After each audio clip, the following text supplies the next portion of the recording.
नमस्कार दोस्तों, मेरा नाम है सौरभ और मैं आज से प्रस्तुत करने जा रहा हूँ रॉबिन शर्मा की लिखी हुई एक किताब who will cry when you die. तो चलिए शुरू करते हैं। आज हमारा पहला चैप्टर है अपनी रुचि को खोजें। और ये सारी कहानियाँ हम आपको हिंदी में सुनाएंगे, तो बने रहिएगा हमारे साथ, सुनते रहिए। जब मैं बड़ा हो रहा था, मेरे पिता ने मुझसे कुछ ऐसा कहा था जिसे मैं कभी नहीं भूलूंगा। बेटा, जब तुम पैदा हुए थे तब तुम रोए थे, जबकि पूरी दुनिया खुश थी। अपना जीवन ऐसे जियो कि तुम मरो तो दुनिया रोए और तुम खुश रहो। हम ऐसे युग में जी रहे हैं जब हम भूल गए हैं कि जीवन का क्या मतलब है। हम आसानी से किसी व्यक्ति को चांद पर भेज सकते हैं, लेकिन हमें सड़क पार करके किसी नए पड़ोसी से मिलने में परेशानी होती है। हम पूरी दुनिया में सटीक तरीके से मिसाइल दाग सकते हैं, लेकिन हमें अपने बच्चों के साथ लाइब्रेरी जाने के लिए समय तय करने में परेशानी होती है। हमारे पास ईमेल, फैक्स मशीन और डिजिटल फ़ोन ताकि हम जुड़े रह सकें, और फिर भी हम ऐसे समय में जी रहे हैं जहाँ इंसान कभी भी कम जुड़े नहीं रहे हैं।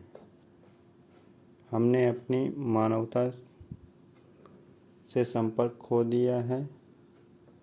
हमने अपने उद्देश्य से संपर्क खो दिया है। हमने उन चीज़ों को देखना छोड़ दिया है जो सबसे ज़्यादा मायने रखती हैं।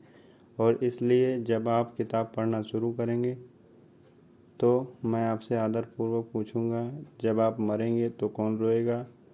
आप कितने लोगों के जीवन के बारे में सोचेंगे? जब तक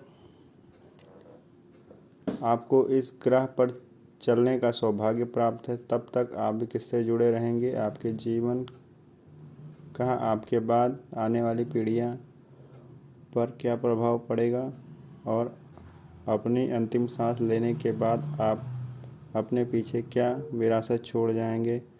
मैंने अपने जीवन में जो सबक सीखा उनमें से एक यह है कि यदि आप जीवन के अनुसार कार्य नहीं करते हैं तो जीवन को आप पर कार्य करने की आदत होती है। दिन सप्ताह में बदल जाते हैं, सप्ताह महीने में बदल जाते हैं और महीने साल में बदल जाते हैं। बहुत जल्द यह सब खत्म हो जाता है और आपके पास आधे से ज़्यादा जिए गए जीवन के लिए पछतावे से भरा दिल के अलावा कुछ नहीं बचता। जॉर्ज बर्नार्ड शॉ से उनकी मृत्युशैया पर पूछा गया, यदि आपको जीवन फिर से जीने का मौका मिले तो आप क्या करेंगे?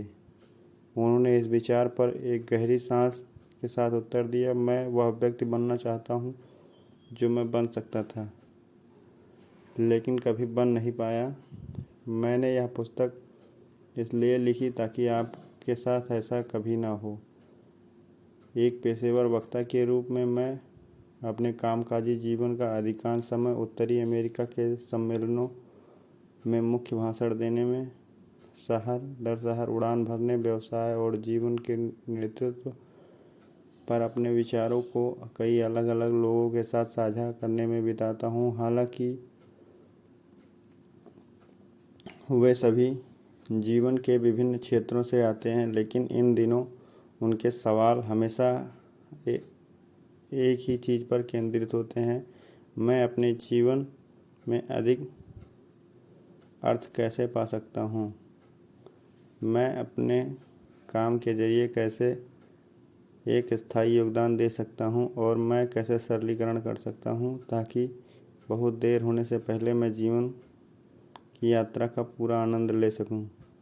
मेरा उत्तर हमेशा एक ही तरह से शुरू होता है, अपनी पुकार को खोजें। मेरा मानना यह है कि हम सभी विशेष प्रतिभाएं होती हैं जो किसी योग्य कार्य संलग्न होने का इंतज़ार कर रही हैं। हम सभी हम सभी यहाँ किसी अनूठे उद्देश्य, किसी महान उद्देश्य के लिए, जो हमें अपनी सर्वोच्च मानवीय क्षमता को प्रकट करने की अनुमति देगा, जबकि हम उसी समय अपने आसपास के लोगों के जीवन के मूल्य में जोड़ेंगे।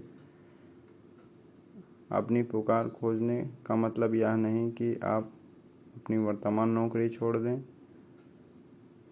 इसका सीधा सा मतलब है कि आप अपने काम में खुद और अधिक शामिल करने की ज़रूरत है और उन चीज़ों पर ध्यान केंद्रित करना चाहिए जो आप सबसे अच्छा करते हैं।